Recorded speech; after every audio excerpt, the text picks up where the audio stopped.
No traigo el dato exacto, más o menos, por qué año se definió ese dogma, pero independientemente de cuándo crearon ese dogma, yo voy a analizar ciertos pasajes. Y ya me conocen, yo, cuando empiezo a analizar un pasaje, le damos una buena hermenéutica. Vamos a poner acá para que todos sepan, ¿no?, de lo que estamos. Voy a poner acá. Permítame. A ver, ahí está.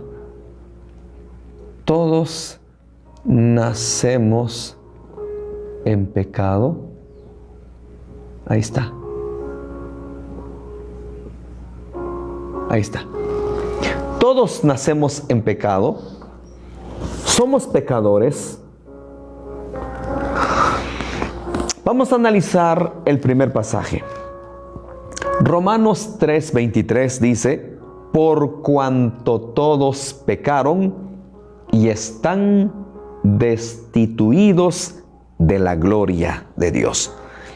Entonces, cuando leemos este pasaje, damos por hecho que absolutamente todos los hombres son pecadores desde el momento que nacen, por cuanto todos pecaron y están destituidos de la gloria de Dios. Muy bien, ¿cuál es el pasaje que utilizan nuestros amigos católicos para enseñar que los bebés nacen en pecado? Dan el Salmo 51:5 en la versión Reina Valera. Dice, y está en el versículo 5: he aquí, en maldad he sido formado y en pecado me concibió mi madre. Pero mire cómo tienen tergiversado la Reina Valera, la latinoamericana. Escuche qué dice la latinoamericana. Escuchen, mire cómo lo tienen manipulado, está totalmente manipulado ese pasaje. Escuche lo que dice la latinoamericana, capítulo 51, lo va a encontrar en el 7, no lo va a encontrar en el 5. En la Reina Valera y las demás versiones viene en el versículo 5. Solo la latinoamericana lo trae en el 7. Dice: tú ves qué malo soy de nacimiento, pecador desde el seno de mi madre. Entonces, al leer esto, uno da por hecho que desde que nace uno es pecador, porque dice: tú ves qué malo soy de nacimiento, pecador desde el seno de mi madre. Pero solo la latinoamericana dice eso. A ver, revisemos el Tanaj, la Biblia hebrea. Vamos a revisar el Tanaj, Biblia hebrea. Si usted lo quiere descargar, descárguelo. Tanaj, Biblia hebrea. Vamos a ver qué dice la Tanaj. De hecho, la Tanaj no trae el Nuevo Testamento porque solo es del Antiguo. La Tanaj no trae el Nuevo Testamento. Vamos a la Tanaj. Vamos a buscar Salmos. ¿Dónde está Salmos? Salmos. ¿Dónde estás? A ver. ¿Dónde está Salmos? A ver. Aquí está un poco. Aquí está, ya lo encontré. Salmos capítulo 51. A ver qué dice la Tanaj. Y dice exactamente lo que dice la Reina Valera. Está en el versículo 5. Dice: he aquí, en maldad he sido formado y en pecado me concibió mi madre. ¡Wow! Dice exactamente lo mismo. Exactamente lo mismo. La Tanaj, por si usted no sabía, la Tanaj es la más antigua de todos. La más antigua que la Septuaginta, la Tanaj hebrea, antiguísima.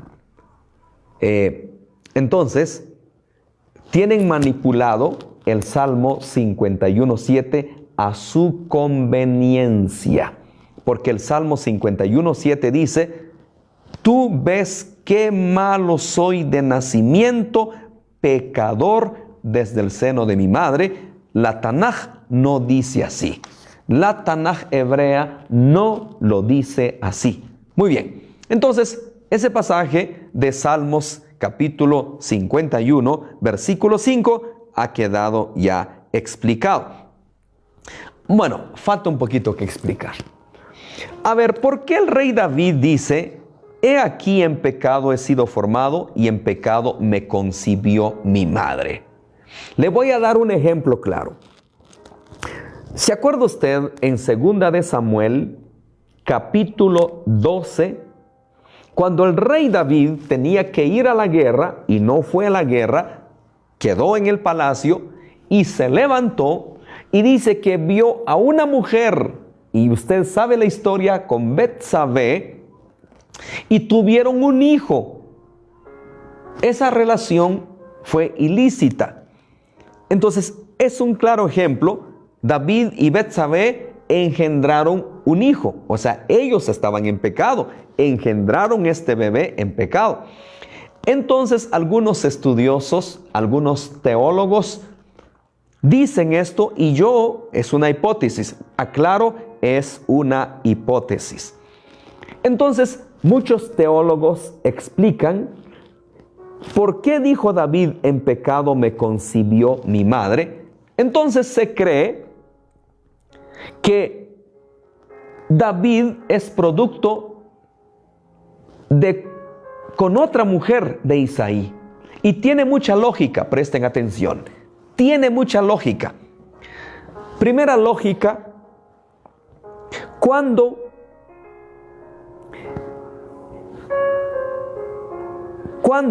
el rey Isaí manda a David a darle comida a sus hermanos que estaban en batalla, estaban en la guerra. ¿Se acuerda usted que sus hermanos lo menospreciaban? Y le decían: ¿y tú qué vienes a hacer? Ya conocemos que tú aquí, que tú allá. Y David dijo: bueno, esto es mero hablar por hablar. Se ve el desprecio de sus hermanos hacia David. Se ve el desprecio. Argumento número 2. Cuando el profeta Samuel fue a la casa de Isaí a ungir al nuevo rey, Isaí no tomó en cuenta a David. Llamó a todos sus hijos menos a David. Y a David se le había dado el trabajo más humilde, el trabajo más sencillo. ¿Sabía usted que en esos tiempos ser un pastor de ovejas era el trabajo más humilde, el trabajo más sencillo? Nadie quería ser pastor de ovejas, nadie. Todos querían ser soldados, ir a la guerra. Pastor de ovejas, eso se lo dejaban a aquellos que se consideraba que eran inferiores. Entonces, ahí nos damos cuenta que sí había cierto rechazo hacia David. Isaí no lo tomó en cuenta en el momento que el profeta Samuel llegó a ungir al nuevo rey. Entonces, tiene mucho sentido lo que afirman los teólogos. Por eso David dijo: he aquí en maldad he sido formado y en pecado me concibió mi madre. Muy bien, pero hay otro pasaje muy interesante. Estoy analizando el día de hoy los pasajes que dan los amigos católicos y algunos reformados, porque muchos reformados abrazan esa esta doctrina del pecado original. Sí, muchos evangélicos, mayormente los reformados, abrazan esta doctrina de el pecado original. Tenemos un pasaje más profundo. Aquí viene otro pasaje más profundo. Salmos 58:3. Escuche, Salmos 58:3. Se apartaron los impíos desde la matriz. Se descarriaron hablando mentira desde que nacieron. Este es un pasaje muy interesante, porque aquí dice: se apartaron los impíos desde la matriz, se descarriaron hablando mentira desde que nacieron. ¿Aquí se está refiriendo a todos? No. Aquí se está refiriendo a los impíos. Pero desde que nace el impío, comienza a mentir. Bueno, si vamos a tomarlo literal, así como está escrito, entonces dice, se descarriaron hablando mentira desde que nacieron. Pregunto, de los 745 que están conectados, pregunto a los 700, ¿han visto usted a un recién nacido mentir?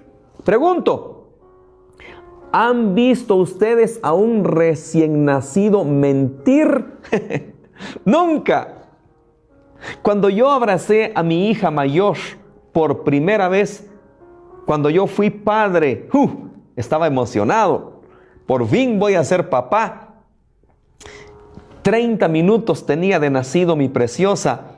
Y viene la enfermera, me dice, señor Diego, felicidades, hoy se estrena como papá. Aquí tiene a su hija. ¡Wow! 30 minutos de haber nacido mi bebé, mi preciosa. La abracé. Ella comenzó a mentir desde que nació. ¿Sacó alguna mentira esa bebita? No. Pero dice el pasaje, se descarriaron hablando mentira desde que nacieron. Entonces, a esto se le llama, los estudiosos le llaman una hipérbole. O sea, como una exageración para dar a entender el mensaje. O sea, lo que David o el autor de los Salmos está diciendo, que los impíos se apartan desde la matriz, se descarriaron hablando mentira desde que nacieron. O sea, está explicando que hay personas que pecan y pecan y pecan, pero no precisamente desde que nacieron están hablando mentira. Por ejemplo, en Mateo 5:30, Jesús dice, si tu mano derecha te es ocasión de caer, córtala y échala de ti, pues mejor te es que se pierda uno de tus miembros y no que todo tu cuerpo sea echado al infierno. Aquí Cristo está utilizando lo mismo, una hipérbole, una exageración. Pregunto, ¿hay alguna evidencia con Cristo y los apóstoles que hayan mandado a cortarle la mano a alguien? Pregunto, ¿hay evidencia de que Cristo y los apóstoles hayan mandado a cortarle la mano a alguien? Pues no, no hay. Entonces, Cristo está utilizando una hipérbole, una exageración, para darte a entender que entiendas lo delicado que es el pecado, lo delicado que es hacer lo malo. Entonces Cristo dice, si tu mano derecha te es ocasión de caer, córtalo. Lo mismo se está utilizando en el Salmo 58:3. Muy bien. Ahora vamos a otros pasajes más profundos. Recuerde que nuestro tema el día de hoy es, ¿todos nacemos en pecado?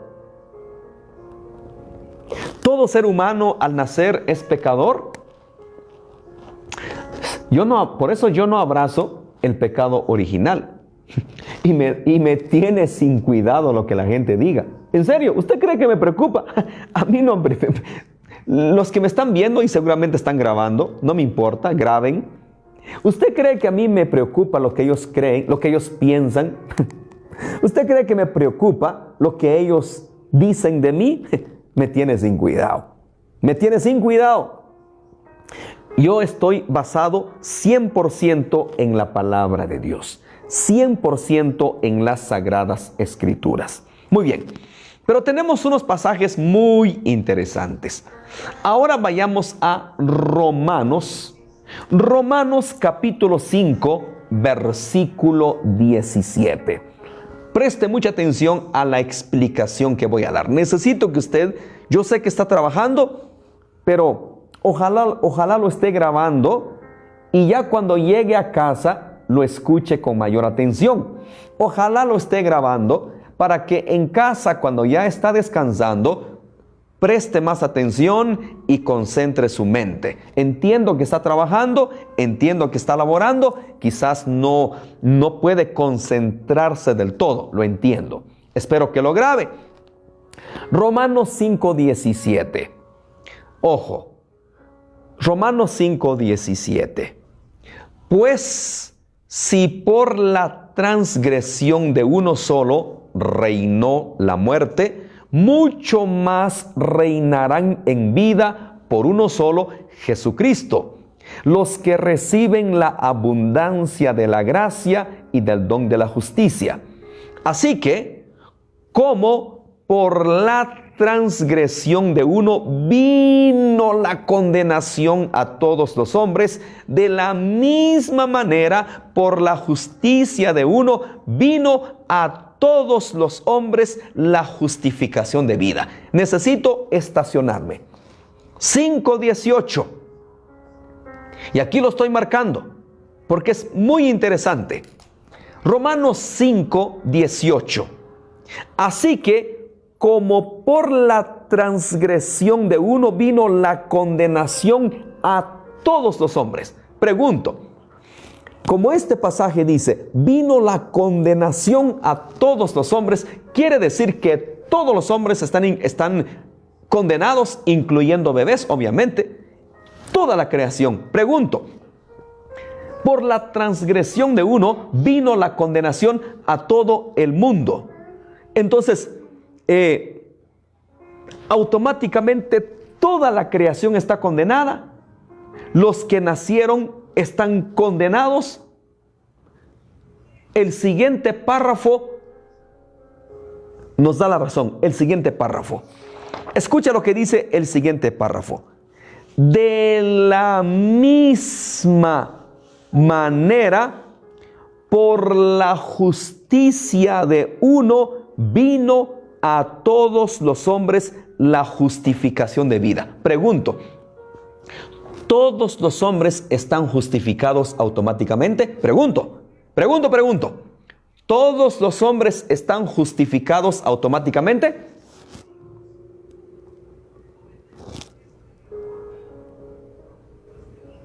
Dice que así como por la transgresión de uno vino la condenación a todos los hombres. Pero también dice, por la justicia de uno vino a todos los hombres la justificación de vida. Pregunto, cuando Cristo entregó su vida en la cruz en su obediencia, ¿automáticamente todos los hombres están justificados? Pregunto, ¿automáticamente todos los hombres están justificados? La respuesta es no. No, no, no. ¿Por qué? Bueno, porque hay una condición. Tienen que creer. El que creyere y fuere bautizado será salvo. El que cree en mí, aunque esté muerto, vivirá. El que cree en mí, yo le resucitaré en el día postrero.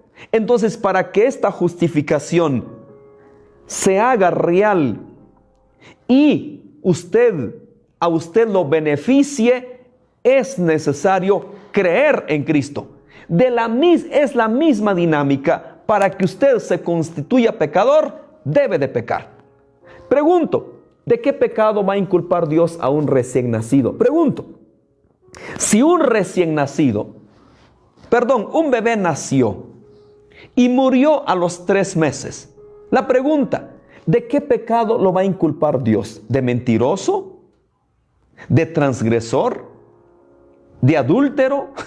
¿De mentiroso? ¿De qué pecado lo va a inculpar Dios a ese bebé? Si un bebé nació y vivió 3 meses o 5 meses y este bebito fallece, ¿de qué pecado lo va a inculpar Dios? ¿De qué pecado? Del pecado original. ¿Cuál es el pecado original? La desobediencia. Pregunto, ¿qué desobedeció el bebé? ¿Qué desobedeció? Porque el pecado original fue desobediencia. Adán desobedeció. Pregunto, ¿qué desobedeció el bebé? Nada. Entonces, si usted entiende El versículo 18 ya la hizo. Necesito que usted se concentre en el versículo 18. Romanos 5:18, concéntrese allí. Así que, como por la transgresión de uno vino la condenación a todos los hombres. Como dice que vino la condenación a todos los hombres, todos estamos condenados. Los bebés, obviamente, hablando sin Cristo, ¿los bebés están condenados? No. ¿En qué momento se te condena? Cuando tú pecas. Ahora sí, aplica Romanos 3:23. Por cuanto todos pecaron, están destituidos de la gloria de Dios. ¿En qué momento se le aplica esto? Cuando usted peca, cuando usted comienza a pecar. Ahora viene una pregunta. Pregunta: ¿Cristo fue hombre o no fue hombre? Pregunta: ¿Cristo fue hombre o no fue hombre?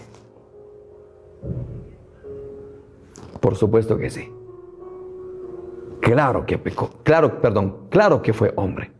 La pregunta: si todos los hombres, como dice Romanos 5:18, por la transgresión de uno vino la condenación a todos los hombres, pregunto, ¿esto incluye a Cristo? ¿Incluye a Cristo? Cristo fue hombre. Tan hombre como tú y tan hombre como yo. Fue tan humano como tú y tan humano como yo. ¿Por qué no alcanzó a Cristo? A ver. Aquí ya tenemos un problema. Ya estamos en un problema. Por cuanto todos los hombres pecaron, pero ¿por qué Cristo no? Se supone que cuando tú naces con el pecado original, pecado de Adán. ¿Y por qué esto no alcanzó a Cristo? ¿Por qué?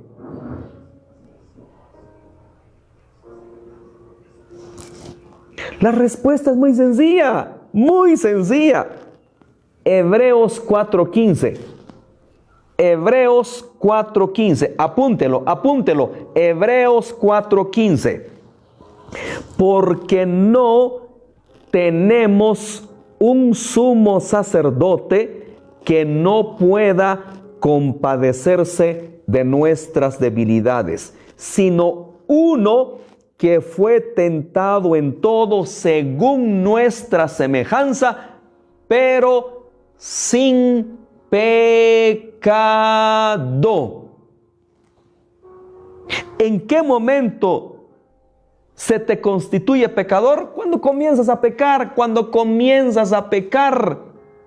Y como Cristo nunca pecó, por eso no lo alcanzó a él. Aquí se derriba esta teoría que todos nacemos en pecado y que todos somos pecadores desde que nacimos. ¿Y por qué Cristo no? Si él fue tan hombre, ¿o no heredó la sangre de María? Pues obvio que sí, obvio que sí. Claro que heredó la sangre de María, es obvio que sí. Entonces no hubiera sido humano.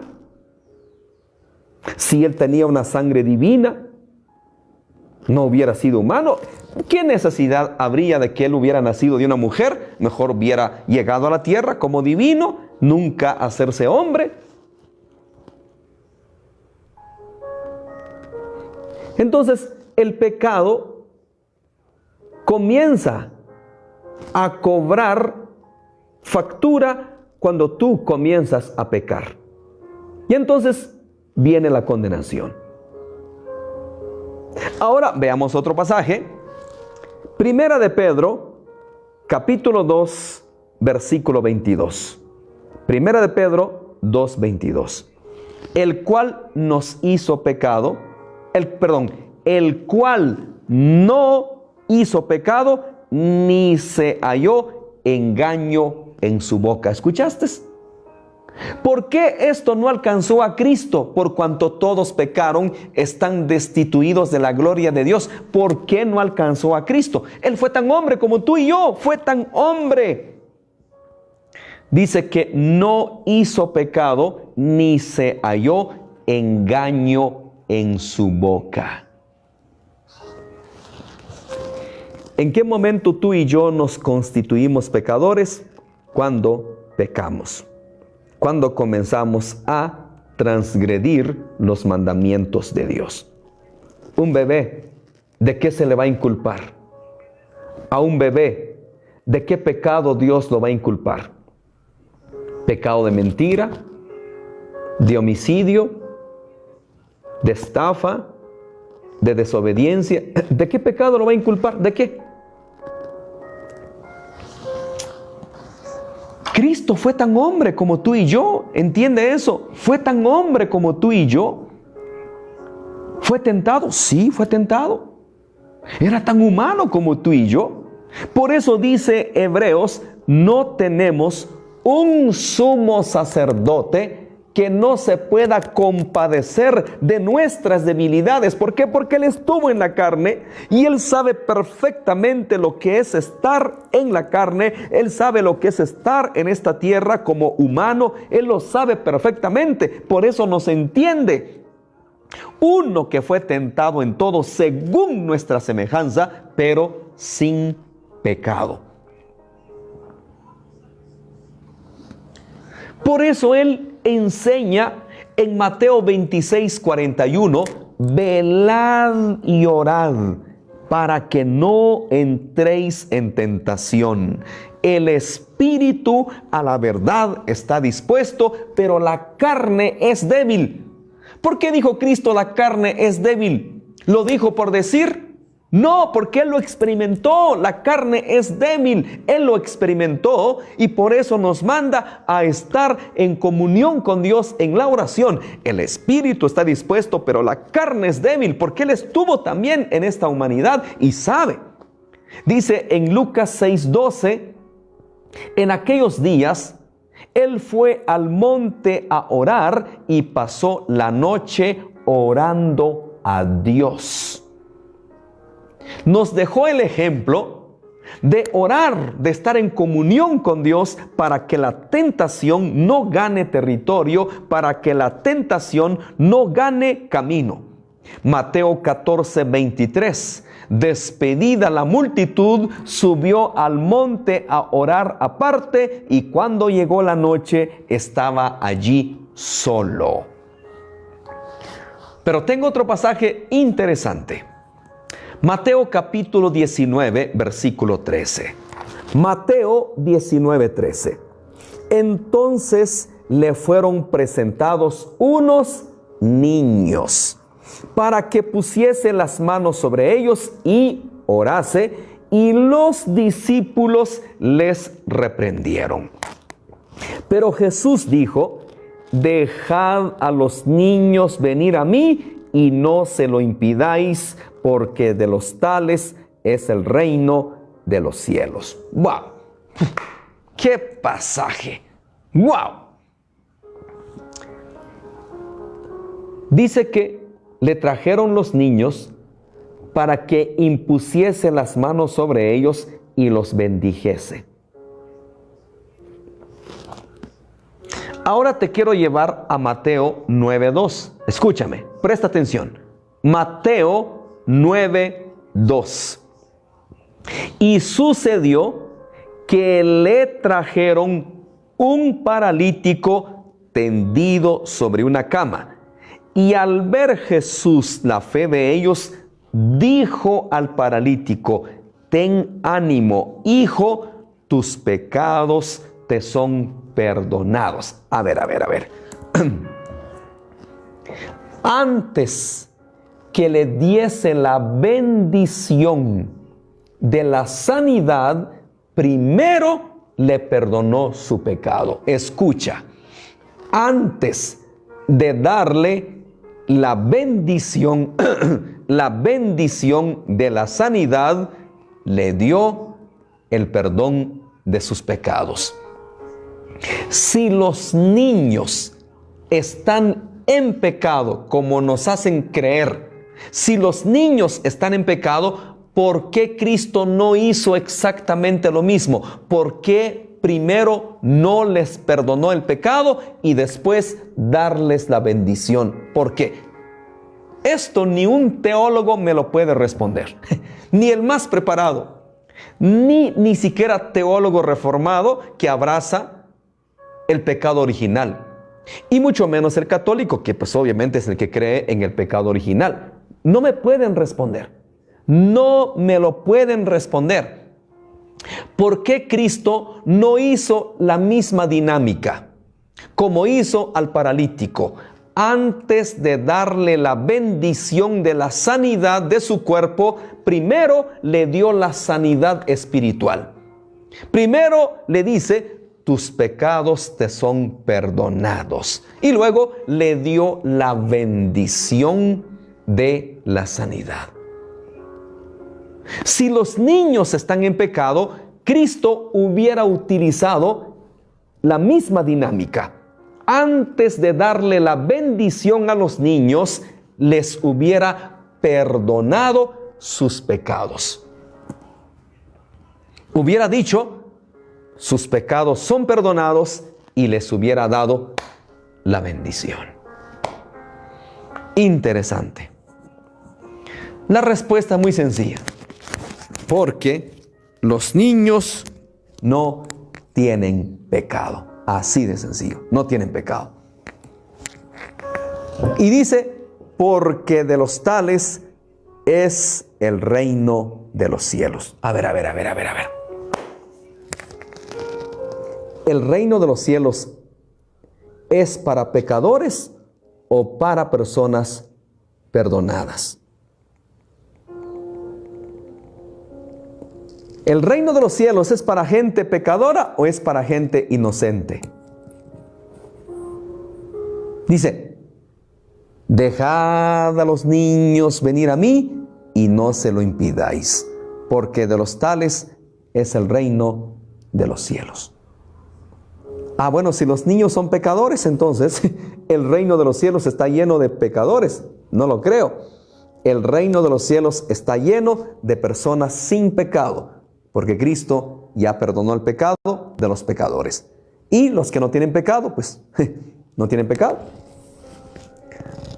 Por eso Cristo dijo: no he venido a llamar a justos al arrepentimiento, sino a los pecadores.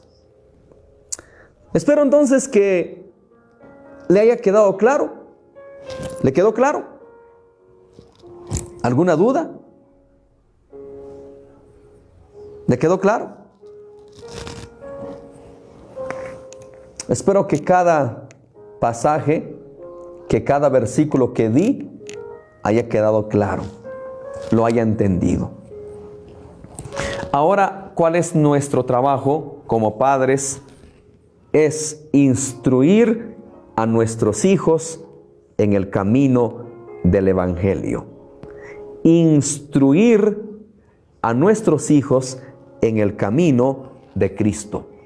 Como dice en 2 de Timoteo 3:15, que desde la niñez has sabido las sagradas escrituras, las cuales te pueden hacer sabio para la salvación por la fe que es en Cristo Jesús. Instruir a nuestros hijos, y cuando ellos tengan ya una edad consciente, que ya sepan distinguir entre lo bueno y lo malo, que acepten a Cristo y llevarlos al bautismo, y que ellos sean parte de la familia de Cristo. Cuando los hijos ya sepan distinguir entre lo bueno y lo malo, hay que decirles que necesitan a Jesús. Por eso tenemos que inculcarles. Dice Proverbios 22:6, instruye al niño en su camino, aun cuando fuere viejo, no se apartará de él. Nuestro trabajo es instruir a nuestros hijos, para que cuando ellos tengan ya la edad adecuada, acepten a Cristo y alcancen también el perdón de sus pecados, alcancen la gracia, el favor de Dios. Qué gusto estar con ustedes en esta hermosa mañana. Por eso ahora los adultos necesitamos a Cristo, obviamente que sí. Porque pues hemos pecado, hemos mentido, no sé qué hemos hecho, y por eso los adultos necesitamos a Jesús. Claro que sí, necesitamos a Cristo.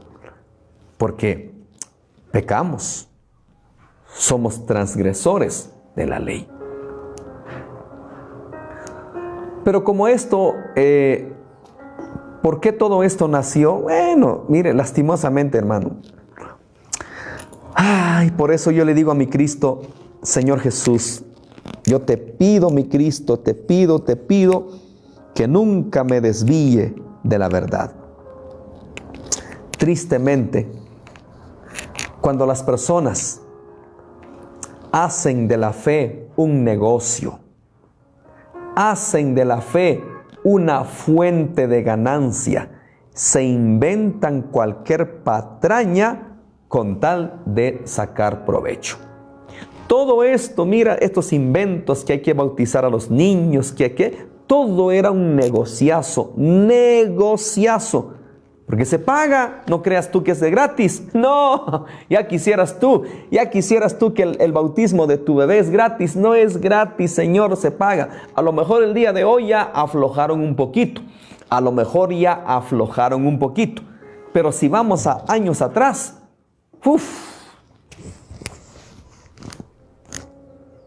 eso es lo malo cuando la gente empieza a negociar con la fe. Empiezan a negociar con la fe de la gente y ven esto como un lucro, como una fuente de ganancia. Qué triste, hermano, qué triste. Y yo le digo al Señor, Padre, yo no quiero ser parte de esa corrupción. Yo no quiero ser parte de esa, ¿cómo le llamo? Dios mío, esa herejía. De estar negociando con la gente, viendo a las personas como un negocio. ¿Qué provecho le saco? Que Dios me libre de eso. En serio, hermano, que Dios me libre de eso. Mi oración a Dios, que nunca vea yo a las personas como un negocio para sacarles ganancia, como lo hizo la religión católica por siglos, cuando se inventaron este purgatorio. Mira, el purgatorio les dejó pero tremendas ganancias. Hicieron fortuna con el mentado purgatorio. Fue así como construyeron la Basílica de San Pedro. La Basílica de San Pedro es una fortuna incalculable lo que llevó construir la Basílica de San Pedro. Entonces, ¿qué hicieron para ver de dónde se saca el dinero? Bueno, se inventaron las indulgencias. Se inventaron todo eso. Que las personas podían salir del purgatorio pagando misas. Y pues todo el mundo era católico. Entonces, les hicieron creer, les metieron en la mente que todo mundo pasa a un purgatorio. Todo mundo pasa a un purgatorio. Pero para salir de ese purgatorio hay que pagar misas gregorianas. Para que salgan de ese purgatorio hay que hacer obras de caridad. Hay que dar dinero. Todo fue un gran negociazo. Por eso es que se inventan tantas patrañas. Y también sucede en la comunidad evangélica. Eso lo sabe usted muy bien. También